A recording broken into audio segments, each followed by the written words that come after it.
যোনটো বস্তু চাবলৈ আমি আহিছিলোঁ ননজং ইমান দূৰ অতিক্ৰম কৰি সেই বস্তুটো ফাইনেলি আমি চাব যাই আছোঁ। চ' আপোনালোকে এবাৰ চাই লওক।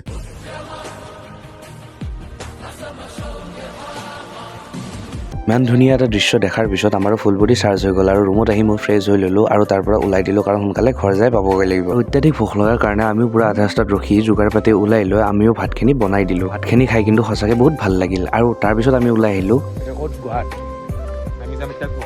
Garden of cave.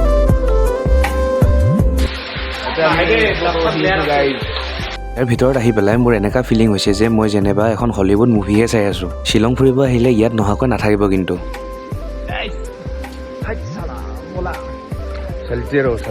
Garden of কেভত আহিলে আপোনালোকে বেলেগকৈ আৰু ৱাটাৰফল চাব যাব নালাগে কাৰণ ইয়াতে বহুত ধুনীয়া ধুনীয়া ৱাটাৰফল আছে আৰু এইটো মোৰ চবতছে প্ৰিয় আছিল। বাৰু যি নহওক বহুখিনি ঘূৰিলোঁ ফুৰিলোঁ। আপোনালোকে মোৰ এই দুদিনীয়া শ্বিলঙৰ ট্ৰিপটো কেনেকুৱা পালে চাই পেলাই জনাব আৰু আজিলৈ টাটা বাই বাই গাইজ।